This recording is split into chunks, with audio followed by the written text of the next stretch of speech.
Peningkatan intensitas hujan yang dapat mengakibatkan bencana, mulai dari banjir hingga tanah longsor, mengharuskan kesiapsiagaan dari berbagai stakeholder yang bertanggung jawab dalam bidangnya.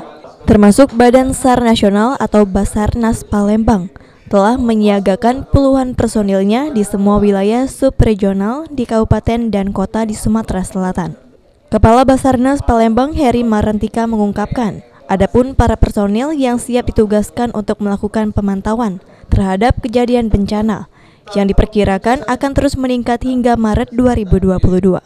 Saat ini sudah ada sebanyak 95 personil yang disebar di wilayah rawan bencana Sumsel, seperti di Musirawas, Oku Timur, Kota Pagaralam, serta diantaranya terpusat di Palembang dan sekitarnya, yang rawan terjadi bencana banjir. Termasuk penyediaan peralatan pertolongan mulai dari perahu karet, kendaraan darat, oksigen selam, serta peralatan penunjang lainnya. Dengan kebencanaan tentunya sekarang ini kita menghadapi cuaca yang ekstrim seperti banjir ya. Banjir, kemudian tanah longsor. Nah ini yang perlu diantisipasi oleh Basarnas sehingga bisa memberikan kecepatan dalam memberikan bantuan pertolongan jiwa manusia. Tentunya informasi yang diharapkan oleh Basarnas adalah informasi yang cepat, tepat, dan akurat sehingga Basarnas bisa cepat, tepat juga untuk mendeploy alutnya dan mendeploy personelnya. Oke. Mungkin Pak, berapa banyak Pak petugas dari kita sendiri Pak yang disiagakan Pak?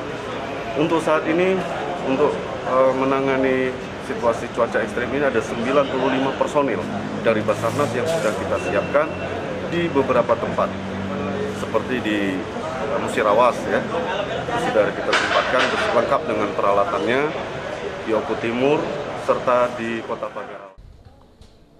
Selain memastikan kesiapsiagaan personil dan peralatan, Basarnas juga menyiagakan posko pengaduan bencana yang terkoneksi dengan pemangku kepentingan kebencanaan, mulai dari pihak BPBD, Tagana, maupun TNI dan Polri. Masyarakat diminta dapat meningkatkan kewaspadaan dalam beraktivitas di situasi cuaca ekstrim saat ini. Salah satunya dengan tidak beraktivitas di tepi sungai apabila tidak begitu dibutuhkan, mengingat intensitas hujan hingga beberapa waktu ke depan diperkirakan meningkat dengan potensi bencananya besar. Okta Alfarisi, PAL TV.